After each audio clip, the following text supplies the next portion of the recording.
जैसे ही प्रिया दादी को सुलाए बाहर निकली, उसने केपी का गाड़ी देख लिया। उनके नजरों से बचते हुए प्रिया एक ऑटो में बैठ गई। ड्राइवर ने कहा, मैडम कहाँ जाना है? प्रिया एक पल के लिए शॉक हो गई थी।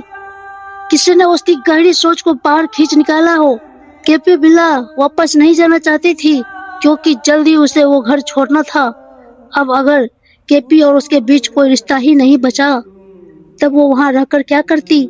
कुछ देर बाद उसने जवाब दिया, आदित्य ऑर्बिट अपार्टमेंट चलो, फेज 3 सेवर सिटी। शादी के बाद प्रिया ने आदित्य अपार्टमेंट में एक छोटा सा 2 बीच खरीदा था। उस समय उसने अपनी दादी को शहर लाने की उम्मीद में ये अपार्टमेंट लिया था। अपार्टमेंट बहुत बड़ा नहीं था, लेकिन 2 लोगों के लिए काफी था। जब केपी को प्रिया के ये निर्णय के बारे में पता चला था, तो उसने प्रिया को बड़ा सा बिल्ला गिफ्ट करने की बात करी थी, लेकिन प्रिया ने इस बात पर साफ मना कर दिया था। एक ऐसी जगह जो सिर्फ उसकी हो और जहाँ उसे कोई उम्मीद ना की जाए। अब उसे एहसास हो रहा था, पिछले 1 वर्षों में ये अपार्टमेंट खरीदना उसका सबसे समझदारी भरा निर्णय था। अपार्टमेंट परिसर में पहुंचने पर प्रिया पार्क के कोने पर बेंच पर अकेले बैठ गई, खुद को शांत करने की कोशिश करते हुए। पिछले 1 वर्षों की यादें इतनी हावी हो चुकी थी, उसके दिल और दिमाग पर उसकी आंखें आंसू बेतहाशा निकाले जा रहे थे। 365 दिन रात एक साथ एक छत के नीचे एक ही बेड पर गुजारने के बावजूद आज वो इस मुकाम पर खड़ी थी।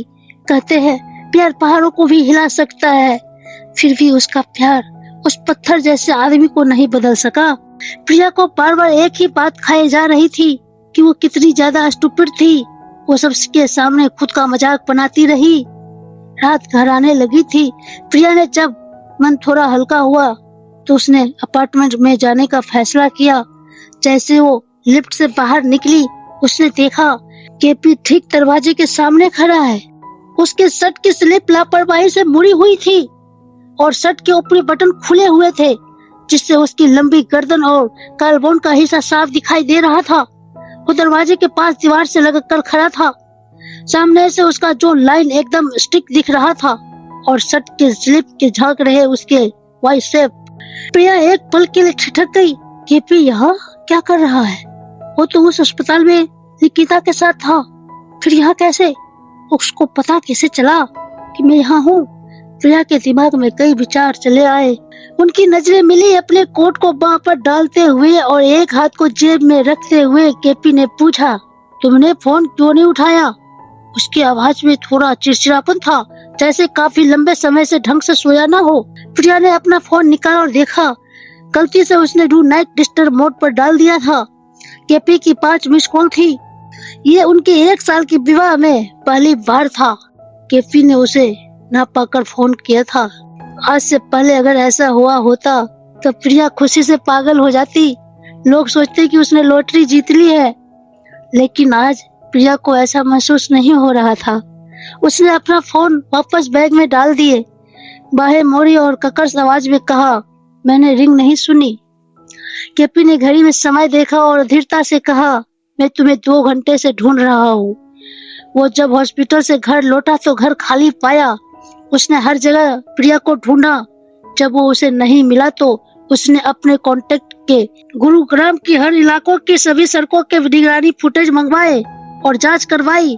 इतनी मेहनत करने पर उसे पता चला प्रिया सेवर सिटी में है। अगली बार जब तुम यहाँ आओ तो मुझे पता कराना, ठीक है? अब चलो घर चलते हैं। इसके बाद केपी लिफ्ट की ओर बढ़ा बिना उसकी ओर देखे। उसका मतलब केपी मेंशन से था। प्रिया ने एक कदम भी नहीं बढ़ाया। यह बस उसकी चौड़ी पीठ को देखती रही और सोचती रही, क्या इस बार भरोसा करूं? क्या केपी मेरे प्यार को समझ पाया है? प्रिया खड़ी खड़ी सोचती रही। केपी ने मुड़कर देखा। प्रिया ने एक भी कदम नहीं बढ़ाया था। उसने भौहें चढ़ाई और पूछा, तुम चल क्यों नहीं रही हो? क्या तुम चल नहीं सकती? क्या तुम्हें गोद में उठाना पड़ेगा? स्ट्रीट लैम्प की रोशनी उसके चेहरे को रोशन कर रही थी, जिससे उसका पूरा शरीर मदहोशी से भरा हुआ दिखाई दे रहा था। प्रिया ने गहरी सांस ली और हिचकिचाते हुए कहा, मुझे डिवोर्स चाहिए। मुझे डिवोर्स चाहिए? क्या? केपी की आवाज ठंडी थी और उसके चेहरे के हाव भाव तुरंत बदल गया। मैं अपने इस अपार्टमेंट में रहना चाहती हूँ। आखिरकार हम जल्द ही अजनबी बन जाएंगे। प्रिया का चेहरा दर्द से भर गया था, जैसे कोई उसके दिल के टुकड़े कर रहा हो। हम अजनबी बन जाएंगे? केपी ने ठंडे स्वर में हंसते हुए कहा। प्रिया, तुम हमारे रिश्ते को क्या समझती हो? उसके सवाल ने प्रिया को एक पल के लिए स्तब्ध कर दिया। केपी ने शुरुआत से ही उसे स्पष्ट कर दिया था। उनकी शादी का यह दिखावा आपसी सहमति से हुआ था। इसमें कोई प्यार नहीं था। दूसरों की नजरों में वह सिर्फ ऑफिस क्लिक थी। केपी इस सवाल ने प्रिया का हकीकत याद दिलाई।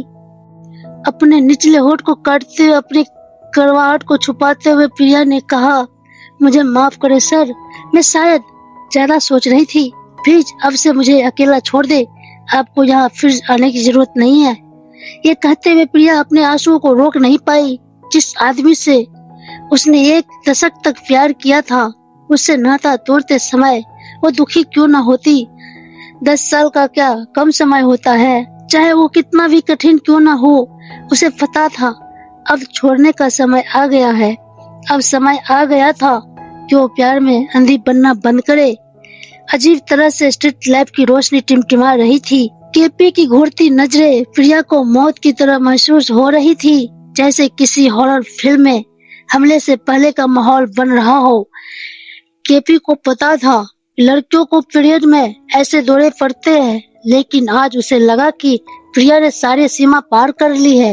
वो गुस्से में आग बबूला हो रहा था, लेकिन जब उसने प्रिया की आंखों में आंसू देखे तो उसके अंदर का गुस्सा तुरंत शांत हो गया। उसने धीमी आवाज में कहा, अगर ये तुम्हारे और कनिका के बीच जो हुआ उसके बारे में है तो मैं नहीं, ये उसके बारे में नहीं है। केपी सर प्लीज अब आप चले जाएं। उसके बीच इतना कुछ चल रहा था जिसमें कनिका का मामला तो करीब था भी नहीं। पूरे दिन के दिमाग और दिल के जद्दोजहद में प्रिया पूरी तरह थक चुकी थी। वो केपी के पास से गुजरी और फ्लैट का दरवाजा खोलने वाली थी कि केपी ने उसकी कलाई कसकर पकड़ ली। Can you please stop this nonsense? एक पल बाद उसने अपना हाथ उसके कंधे पर रखा और उसे अपनी बाहों में खींच लिया।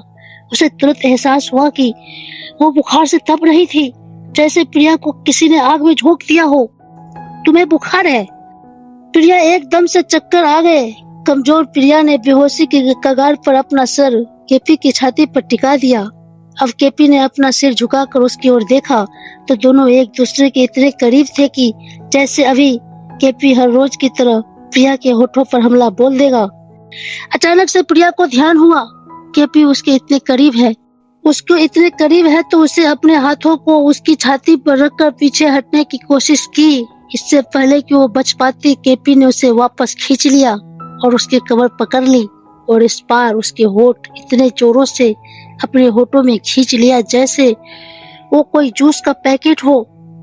करीब 2 मिनट प्रगाढ़ चुम्बन के बाद ठंडे चेहरे के साथ उसने धीमी आवाज में कहा, तुम कहाँ जा रही हो? स्ट्रीट लैंप फिर से टिमटिमाया और देखते देखते प्रिया जवाब से पहले ही अचानक केपी उसे अपनी बाहों में उठा लिया। फिर उसे लेकर लिफ्ट की ओर आगे बढ़ा। आधी बेहोशी में प्रिया ने धीरे से पूछा, तुम क्या कर रहे हो? What do you think? KP ने हल्की कातिल आधी स्माइल देते हुए कहा, प्रिया तुम्हें अस्पताल ले जा रहा। नहीं रुको। प्रिया ने केपी की जकड़ से नीचे उतरने की नाकाम कोशिश की। सुबह तक प्रिया जो बात केपी को बताने के लिए तड़प रही थी, वो अब हरगिज नहीं चाहती थी उसको पता चले। प्रिया को पता था कि केपी को पता चला तो बच्चों को गिरा देंगे और प्रिया उसकी कोख में पल रहे उसके प्यार केपी के अंश को दिल दे बैठी थी। प्रिया ने केपी की बाहों से निकलने की कोशिश की, लेकिन उसकी मजबूत पकड़ ने सभी प्रयास विफल कर दिए। जिद मत करो, तुम्हें फीवर है, डॉक्टर को तो दिखाना ही होगा। केपी ने प्रिया की एक ना सुनी, उसे बाहों में लिए लिफ्ट की ओर बढ़ा। इस समय प्रिया का दिल इतनी तेजी से धड़क रहा था मानो छाती से सीना बाहर निकल जाएगा। बच्चे का खोने का डर अचानक से प्रिया को इतना हावी हो गया कि उसने अपने नाखून केपी के बाह में गड़ा दिए और विरोध में लात मारी। मुझे नीचे उतारो, मैं अस्पताल नहीं जाना चाहती। इस समय प्रिया का दिल इतनी तेजी से धड़क रहा था कि मानो छाती से बाहर निकल जाएगा। केपी रुक गया और उसने देखा कि प्रिया की पतली उंगली उसकी शर्ट को एकदम टाइट थामे हुए है। केपी की आंखें अब गड़ा रही थी। क्यों नहीं जाना है? प्रिया ने अपनी नजरें नीचे करते हुए झूठ बोला। मैं हॉस्पिटल से, मुझे डर लगता है, वो पक्का ब्लड टेस्ट करने को बोलेंगे, कहीं झूठ पकड़ा न जाए, इसलिए वो केपी की आंखों में देख तक नहीं रही थी। केपी बाहर में उठाए और प्रिया को एक टगर देखता रहा। थोड़ी देर बाद जब साइलेंस ऑक्सफर्ड हो गया तो प्रिया ने धीरे से बोला, मैंने पहले ही कुछ दवा ले ली है, थोड़ा आराम कर लूंगी तो ठीक हो जाऊंगी। केपी ने अपने हाथों में समाई प्यारी सी प्रिया को एक बार फिर से देखा और छोटा सा नाजुक सा गोरा चेहरा जिस पर बुखार की वजह से नाक गुलाबी हो रही थी, पतला सा सुडौल शरीर जो प्रिया की पर्पल सिंपल वाली नाइटी से चिपका हुआ था और बिखरे हुए घुंघराले काले बाल। केपी का मन कर रहा था कि उसको अभी के अभी बेडरूम में ले चले, लेकिन उसने अपने मन के भावों पर कंट्रोल किया। नाजुक सी प्रिया को पकड़े हुए केपी का दिल अन्यानास ही पिघल गया। बिना ज्यादा सोचे उसने यू टर्न लिया और फ्लैट का दरवाजा खोला और सीधा प्रिया को बेडरूम की ओर ले चला गया। प्रिया ने राहत की सांस ली। उस पल प्रिया इतनी नर्वस थी कि पसीने से बुरी तरह भीग गई थी, यहाँ तक कि उसने बाल भी गीले हो गए थे। उसका मन था कि ठंडे शावर के नीचे चले जाए और अपने मन को शांत करे। केपी पहली बार इस फ्लैट पर आया था, पूरे लाइफ आलीशान महलों में रहने के आदी। केपी को इतने छोटे से फ्लैट को देखकर विश्वास नहीं हो रहा था कि इतने छोटे घर भी हो सकते थे। इधर उधर देखने के बाद केपी प्रिया के बेडरूम में वापस चला आया, फिर अपनी टाई उतारने लगा और धीरे धीरे अपनी शर्ट के बटन खोलने लगे।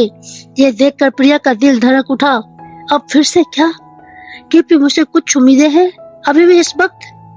प्रिया ने केपी को देखा और एकदम से उसके मुंह से शब्द निकल गए। क्या कर रहे हो? अब अपने कपड़े मत उतारो, क्या करने वाले हो? प्रिया समझ नहीं पा रही थी कि केपी कम से कम उसके बीमारी का तो ख्याल करता। आज भी उसको मेरे साथ सोने में दिलचस्पी है। मेरे दिल को तो समझ नहीं पाया, लेकिन यह इतना निर्दयी कैसे हो सकता है? शर्ट निकाल कर केपी सिर्फ लोअर में प्रिया के सामने चला आया और बिना पलक झपकाए उसे घूरने लगा, जैसे अभी इसी पल में उसके बीच सब कुछ हो जाएगा। प्रिया का दिल तेजी से धड़क रहा था। वो केपी के रवैये को सहन नहीं कर पा रही थी और लाख दिल को समझाने के बावजूद केपी का बिना शर्ट के देखते उसका मन भी व्याकुल हो गया। प्रिया ने देखा कि केपी की आंखें में वासना भरी हुई थी और वो प्रिया के शरीर को कपड़ों के आर पार देख रहा था। प्रिया के शरीर में इस पल केपी को खुद में समा लेने की सिरन सी उठी थी। अपने होठों के अंदरूनी हिस्से को काटते उसने केपी की आंखों में खुद को खो दिया और बोली, ओ मैं मुझे वो। केपी के प्यार ने प्रिया के मुंह से जैसे शब्द ही छीन लिए थे। केपी अभी भी गंभीर चेहरे के साथ प्रिया के सामने खड़ा था, उसको एकटक देखे जा रहा था। अगले ही क्षण केपी प्रिया के बगल में बिस्तर पर चला आया और प्रिया के एकदम करीब आकर उसके कान में फुसफुसाया, Priya, I am not am animal. KP के गर्म शब्द कान में पड़ते ही प्रिया ने जैसे खुद से काबू गवा दिया हो ऐसे बेहाल हो गई। उसके दोनों हाथ अपने केपी के चेहरे के पास लाने के लिए अपने बढ़े। उस पल में प्रिया सब कुछ भूलकर सिर्फ केपी को खुद में समा देना चाहती थी। तभी केपी ने प्रिया के नाजुक हाथों को होले से पकड़ लिया और खुद से दूर किया। फिर जैसे उसके कानों में आकर फुसफुसाया, पहले ठीक हो जाओ सोना।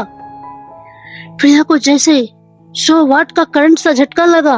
वो ऐसे शर्म की मारी लाल हो गई, मन ही मन खुद को कोसे जा रही थी। वो मुझे क्या हो जाता है? केपी के पास आते ही जैसे सब कुछ भूल जाती हूँ। मुझे भूलना नहीं चाहिए था। ये शादी सिर्फ एक समझौता है। केपी वहां से उठकर वॉशरूम में चला गया। मदहोशी में होश हुआ बैठी प्रिया होश आते ही बाल और कपड़े ठीक करने लगी। कुछ मिनट बीत गए, लेकिन अभी भी केपी वॉशरूम से बाहर नहीं आया था। प्रिया फिर से एक बार जो कुछ भी हो रहा था उसको लेकर सोच में डूब गई थी कि तभी, आओ बात रेडी है। केपी ने वॉशरूम के दरवाजे पर खड़े हुई प्रिया को कहा। यह सुनकर प्रिया थोड़ी हैरान थी। ये क्या कर रहा है केपी? मेरा बात तो मैं खुद भी रेडी कर सकती थी, अचानक से मेरी इतनी फिक्र क्यों? प्रिया को सफाई बेहद पसंद थी अचानक से उसने महसूस किया उसका पूरा बदन पसीने में पूरी तरह से चिपचिपा हो गया था। वो तुरंत वाट टब में अपने आप को डुबा देने के लिए बेड से एकदम से खड़ी हुई।